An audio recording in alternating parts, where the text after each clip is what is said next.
Is this new Nic Cage film a dream or a nightmare? Yes? Let's talk about dream scenario.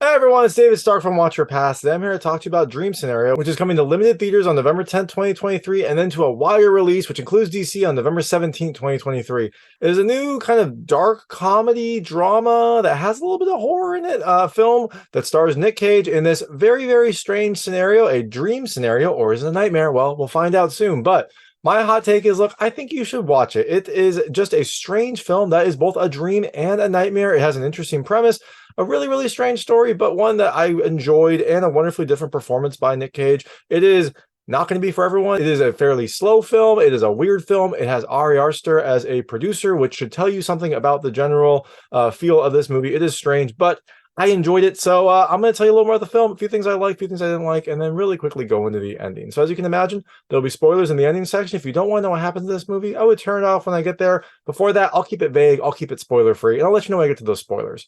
So in Dream Scenario, you have Nic Cage playing Paul Matthews, who is just this kind of like hapless family man. He's a professor. He teaches a subject on, like, I guess, evolutionary biology, I think. He's like kind of doing okay, but that's about it. You know, he's tenured. He has a beautiful family. He has a great home. Doesn't really have a ton of respect. Doesn't really have a ton of interesting things in his life. But he has this wonderful, wonderful hairstyle. I mean, Nic Cage, good on you. You look fantastic. I love the look. I think he should have gone a little bit more bald, you know, just to kind of fully flesh it out. But he looks fantastic. But his life starts to get a little strange when odd occurrences start happening. And at first, they seem like they're great. It seems like everything is good. But as this goes on, it seems like maybe this is not all it's cracked up to be. So, things I liked about this movie. The first, look, it's funny. It's a strange kind of funny. It's not really laugh out loud funny. It has kind of a dry, strange, weird wit to it that I enjoyed. You're not going to be like smiling throughout, but there are definitely some clever instances. There are some clever lines here. There are some funny scenarios. So it is an interesting, dark, weird comedy, but I liked the humor in it. The second thing I loved, look, it's strange. It's a very strange film. It is a weird scenario. It is a weird situation. It has very, very odd occurrences. It has some very over-the-top situations. It is one that you're going to be kind of like scratching your head, not throughout, but the whole scenario itself is an odd one. And I liked it. I liked that it was kind of felt original, felt different, felt like, you know, you were kind of wondering what was going to happen next. But it's not going to be for everyone, but I enjoyed the strangeness of it. The third thing I like Nic Cage. I like him. Look, I'm a Nic Cage fan. I really like Nicolas Cage. I think he's a good actor. I think he has a lot of fun roles. This is a little bit of a different role for him. This is kind of a more serious role. He doesn't get to like go full on Nic Cage. I know some people don't like that when he does that. Well, maybe you'll like this one. He is more muted in this. He gets emotional at times. There are some strange situations that he is put in where he gets to kind of like get his Nic Cage out. But overall, this is a more serious, more kind of like dramatic role for him. And I liked it. I liked his character. I thought it was interesting. I thought he kind of did a good job carrying the movie. The fourth thing I really loved, I love the music. It has this really beautiful, like, classical music throughout that really fits with his life and this scenario. Like, it is dreamlike at times. This is supposed to be a dream scenario for him. This like a dream come true. And the music really fits. It kind of has this like wonderful, beautiful, muted feel to it that fits with the kind of style of the film. It fits with the situations. And sometimes it kind of is a nice undercurrent to some pretty terrible things that are happening. So the music was really good. I thought it was I thought it was a great score. And you don't notice it a ton, but when you do notice it, it is really, really nice. And the last thing I love this had a long ending. Look, the film kind of, where you would think it would end, it has about 10 minutes extra, which I enjoyed. It kind of feels like one of the, you know, like an old RPG where like it's over and you're like, okay, that's it. And then you have more scenarios. You kind of catch up with the characters and see what happens after. And then you've got credits. It felt like this film kind of kept going past when I thought it would end, and I enjoyed it. I liked that it kind of deepened the, I don't know, world, deepened the situation, gave you kind of an update on the characters. I really liked that part as well. So all that being said, things I didn't love as much. So the first thing I didn't love, look, it's a little bit slow. Like, I didn't mind it too much, but it definitely felt like a slower paced movie. I was expecting maybe it to pick up a little bit. It doesn't really pick up. It kind of has a methodical pace throughout. So just keep that in mind. It's not going to be one that's going to like grab your attention. There are some like attention grabbing moments, but the film itself feels like it just kind of like moves along at a pretty steady pace. And the second thing, I don't know, I'm kind of neutral on this. It's kind of weird. This film is a little bit genre bending. Like it starts off as more of like a dark drama, like a dark comedy drama. And then there are some moments here where some horror aspects come in, some thriller aspects come in.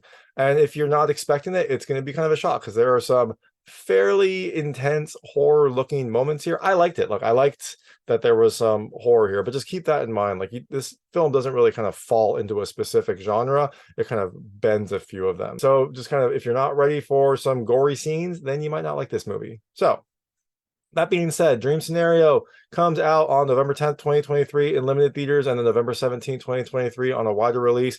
I think you should check it out. I think it's interesting. I think it's another kind of like weird A24 movie that I really enjoyed. So I'm going to go into the ending now. So if you don't know what happens in this movie, I would turn it off now because there will be spoilers. So Dream Scenario starts with, as you'd imagine, a dream. Paul, who is a professor of like evolutionary biology, I think, something along those lines, at this local university, his daughter has this dream where she is like sitting by the pool, he's sweeping leaves, and then stuff starts falling from the sky, like a key falls and like shatters her glass table, and then a body like falls into the pool, and she is understandably upset, and he's just like, don't worry honey, everything's fine, just kind of like playing it off. And then she eventually like rises from the chair and like goes up into the air, and he just kind of sits there and watches and doesn't do anything. So she tells this story to her father, and he's like mortified. He's like, well, I didn't do anything. Like I just stood there. Like what a weird dream. It turns out that his daughter is not the only one who's dreaming about Paul. It turns out that a lot of random people are dreaming about Paul. And in all of these scenarios, he just kind of sits there in their very strange dreams. There's a few dreams that are described in the movie, that are shown in the movie. They are sometimes fairly intense. They're sometimes horrible. And in all of them, Paul is just sitting there kind of like doing nothing. But as more people experience this, and as like the story grows, we realize that a lot of people are dreaming about Paul. It's a very strange situation. It's a very strange scenario. But this ends up going well for him. Like for some reason, people he has never met, people who he has no idea who they are, have been dreaming about him. So he goes viral essentially. And when it finally comes out who he is, now all these people are dreaming about him, he kind of becomes this overnight sensation. He loves it. He loves the attention. He has kind of been like, essentially, he has a good life, but not really a noteworthy one. And he's finally excited to like get some fame. People are interested in like why he's there. People, recognize him now. He is excited about this. And it helps his like family life as well. He and his wife are married. They seem to be happily married, but nothing to like write home about. And the new fame does kind of wonders for their married life as well. It seems like everything is going well for Paul, and he gets invited to this like marketing meeting with someone named Trent, played by Cera, who was a fun cameo in this, to discuss like monetization for this.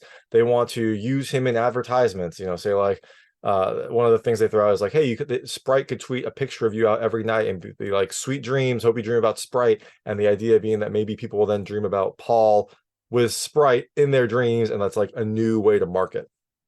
Paul doesn't really love all this. Paul wants notoriety, but he doesn't want this kind of notoriety. He wants to be known for his academic work. He wants to write this book that he keeps talking about but hasn't started, and he's hoping that the marketing people will like help him write his book, help him kind of get published, help him grow in his field. But that is not what he's famous for. That he is famous for this strange phenomenon. So they try to push him towards like immediate monetization, not his academic endeavors. But at this meeting, one of the assistants at the marketing agency, this person named Molly, seems like interested in Paul. She, says, hey, he's in New York, I think it's New York for this meeting. She's like, hey, if you want to get a drink, just let me know. I'll come to you. He's a little kind of taken aback by it, but he's in New York.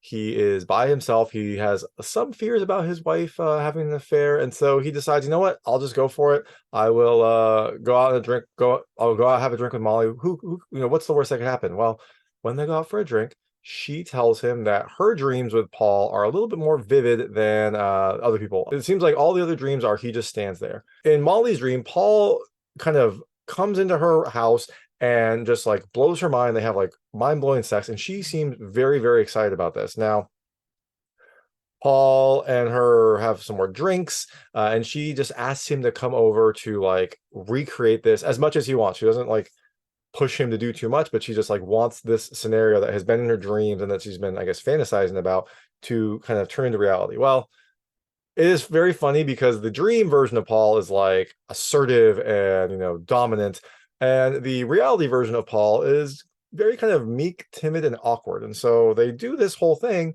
It doesn't really end well. It kind of ends poorly for Paul. It kind of ends poorly for Molly as well. Her kind of dream is shattered. And he goes off. He feels terrible about this. He feels embarrassed about this, but you kind of like chalk it up to some weird scenario and move on. Well, it turns out that Molly's dream isn't the only one where he is a little bit more active. Other people start having more violent dreams with Paul. And this is where it kind of turns into more of a horror scenario, because you see some of these dreams that people he knows and people he doesn't know have. And he, like, the dream Paul attacks them in weird, strange ways, brutal ways, violent ways. And it seems like this becomes a trend now. Like, it's where he used to be just kind of like sitting there dormant or, not doing anything. Now he is violent. He is like attacking people. He is killing people. He is like sexually assaulting people. It is a very, very dark turn for this movie and a very, very dark turn for their dreams. Now, poor Paul, like, he is not doing this. He is just a random person that appears in these people's dreams, but the implications of his dream actions start kind of coming back on him. So where his class once was like filled with people, filled with students who were all interested in him, they all wanted to see this like strange viral person that had been in their dreams. Now no one shows up because they are afraid of him. They are having these vivid dreams where he is attacking them, and they don't want to be in his class. So his class goes from like a full class to like 4 people. Well, this doesn't really go well for his professorship, and this doesn't really go well for his social life, because friends, strangers, people that he's never met, all are afraid of him. So this causes his media popularity to plummet and his personal popularity to plummet. He gets kind of like suspended at his college, which is interesting, right? Because like, he hasn't done anything, but students are afraid to be in his class. His class numbers plummet, and so they decide to like pull him and essentially put him on sabbatical. His marketing hope kind of does a quick 180, whereas before they were talking about like, oh, you could be in Sprite. We'll try to think about having like Obama say he dreamt about you, see what that does to your numbers. Now they're saying, well, we're gonna have to go into a little bit of a different route. We're gonna have to go to kind of like a cancel culture where you have been canceled. So we'll get you on some of the talk shows, some of the people that like specialize in cancel culture. So it just changes all of this. His school has issues. His kid is getting bullied because people are like saying that her dad is appearing in their dreams or calling him Freddy Krueger. His wife is getting kind of like taken off projects because of these dream things that are happening. It turns into a nightmare scenario for him. He gets harassed when he tries to defend himself. That gets videotaped, and then that goes viral now because he's like being manic in public, and that is like reinforcing what's happening in people's dreams. It turns very, very bad for poor Paul. Eventually, Paul kind of like becomes more of a recluse. He hides his face when he goes out. He like stays at home because he's on a sabbatical or fired or whatever from his job. And we see this scene where he goes running, and while he's running, someone in like hunter's camo attacks him. He like fires a crossbow bolt, hits him. He like is startled. He runs further. Another one hits him. He hides. He's like fearful for what's going to happen. That hunter stalks him and tracks him down. He pulls off his mask, and it's Paul attacking him in his dreams. The Paul dream person is now attacking Paul in his dreams. It is very meta, but it's also really, kind of interesting that he is now feeling the repercussions of what other people have been feeling throughout the world. This causes a change in him. Also, the kind of fact that everyone in his family is being harassed and like being negatively affected by him. He decides to go on and make a public statement. But this public statement starts off, could potentially be sincere, but then goes a little bit more self-serving. It's kind of embarrassing for Paul. He's a little bit over dramatic, and it does feel very self-serving when he talks about like, I'm the victim here too because I had one dream also. So that doesn't go well for him. He thought this would like clear everything up. He thought this would, turn everything around. It doesn't help. It kind of keeps going downhill for him. Everyone in his family is kind of mad at him. His kids are like embarrassed. One says like she's gonna get more harassed. One, says this is mortifying. His wife says it's embarrassing. And so he eventually just kind of gets thrown out of his house. He goes and stays with a friend. And one of the things he really wants to do is see his daughter's play. His daughter is having this play. He wants to be a good dad. He wants to go see it. But no, the parents don't want him there because they're all having terrible dreams about him. he decides to go anyways. Not a good idea, but he also takes this like, I don't know, kind of reasonable stance that like he's not doing any of this. He shouldn't be affected because other people are dreaming about him. Like he should not be kind of vilified. And so he decides, you know what? I'm not doing anything. I'm going to go to this play. He goes, he tries to get in, the doors are locked. They open up and it's like the superintendent who has been telling him he can't come to this play. He tries to get in, she like doesn't want him to get in. It seems like she slams the door on her fingers and like breaks one of her fingers and starts bleeding. And she like runs in, causes a scene. He's following her, you know, like saying like I didn't do that, like it was an accident, blah blah blah.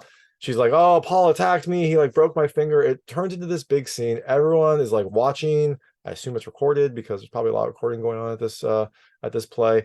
His daughter is crying. He gets tackled by people. It is not a good way for Paul to kind of end. And then you get like a fade to black and you see kind of a documentary essentially that shows Paul and shows, you know, like it says like ever since the attack last year of a middle school teacher, Paul has been like, disappeared from the public spotlight. And then it changes.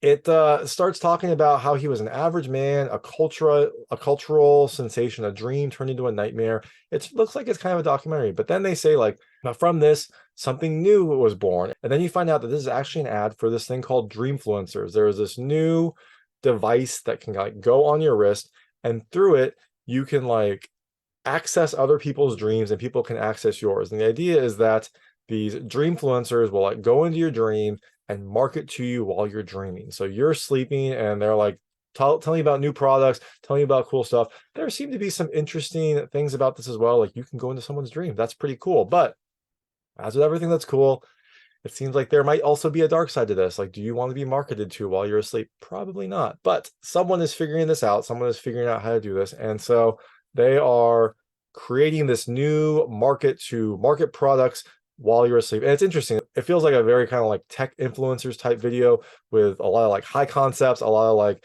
changing the world type talk, a lot of kind of silly personas here, and like not really comprehending like how terrible this actually is. It's interesting, it's fun.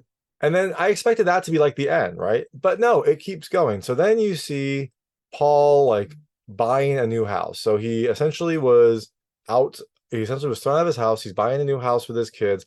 His kids don't seem very happy here. His kids don't seem to like it very much, but he is trying to find a new place.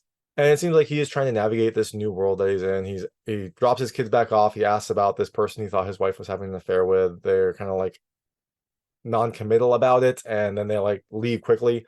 He awkwardly has a conversation with his wife, and in this conversation there's some moments where you're like wondering if this is a dream or reality. It turns out it's reality, but we find out that Paul is going to France. For some reason, his like even his nightmare scenarios made him very popular in France. So they're like going to France to kind of capitalize on this market. It seems like he is doing okay. It seems like he is excited to go to France. But then the reality of his France tour happens. First, before this, you see he is using this like Dreamfluencer. I think the device is called the Notion. And in his own dream, he gets marketed to as well. It's really funny. It's like he's in this like weird scenario. There's like a dead dog. He's walking, and all of a sudden he has these like brand new shoes on, and the Dreamfluencers that you saw in the ad pop in, and they like try to market to him in his dream. It is funny. It is awkward. It is horrible. I like this part as well. But then you see his France tour, and it turns out to be not as good as he was hoping. He thought it would be fun. He thought it'd be big. He thought that like it would be an exciting tour. Not really. He takes some marketing pictures, and they just want him to like be Freddy Krueger. They put this like gauntlet with like knives on, and they like want him to like be scary. He doesn't want to do this. Remember, he doesn't want to be like known for this part of his life. He wants to be known for his academic work, but he does it anyways. He goes to a book signing. His book is a lot thinner than he was hoping. His book has a new title. It was supposed to be Dream Scenario. Now it's like I Am Your Nightmare. He is kind of put in a basement of a bookstore. He thought he would like be the main event, but he is again like the secondary event. His book signing doesn't go very well. It seems like he is not really having a great time. And we also find out that he is trying to get into his wife's dream. Now, when he finally does it, it is this really kind of beautiful ending, I thought, because earlier when this whole dream thing happened, when he like started walking into people's dreams, his wife never like dreamed about him. And so they had a conversation when they were, when their marriage was doing a little bit better. And he's like, what would you want me to do in a dream? And she says, she wants him to wear this like oversized suit he wore for a costume a while ago and like save her from some situation. And then they would like dance and have a laugh about it. And he's like, really? Like, that's the dream you want? You don't want me to like come and, showcase how manly I am? You don't want me to like take you, like anything like that? She's like, no, like that was the dream that she wanted. Well, fast forward to all this craziness that happens. Him and his wife are separated. He is using the dream device to try to get into her dreams. And when he finally does, we see that her dream is exactly what she was hoping for. He like makes her dream a like dream reality, essentially. So she is surrounded by fire on this like essentially looks like a fountain kind of thing. He comes in this oversized suit. It's really funny. He comes in this like oversized suit, goes up and like saves her from the fire. They have a lovely like walk through this neighborhood that is like slowly burning, but like not menacingly, just little fires here and there.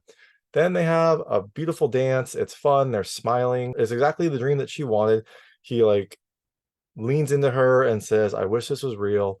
And then when he says that, he gets like taken up to the sky, kind of like how the film started, where his daughter got lifted up into the sky. He gets taken up into the sky, fade to black, film's over. So I did love the way it ended. I like how it kind of connected back to something his wife wanted. I like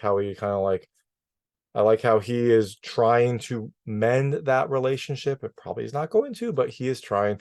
It is a sad ending, I guess, because he is in a much worse place after all of this fame, but it's also beautiful because he's trying to like repair things with his wife. So that is Dream Scenario. I thought it was interesting. I think, what is this? What is the overall meaning? I think it's like kind of a look into how going viral can be both good and bad, right? He went viral. It was great. He thought he was on top of the world. He didn't capitalize on it. And then it took a turn. And then all of a sudden he became vilified. His life changed very differently. It is one of those like, be careful what you wish for. Be careful if you want fame. Be careful if you like, be careful what you wish for. Be careful if you want fame, because it's not all it's cracked up to be. Sometimes there are negative consequences as well. And also like the horrible situation where your life is under a microscope and everything you do can be good or bad, or can be analyzed one way or the other. So I liked it. I thought it was interesting. I really thought it was a good performance by Nic Cage. I thought it was a weird movie, but I really enjoyed it. So that is Dream Scenario. It comes to limited theaters on November 10th, 2023, and a wider release on November 17th, 2023. Definitely check it out. And thanks so much for watching. If you like this review, please like and subscribe to this channel. It helps me out a lot. Make sure all my new content goes straight to you. Thank you.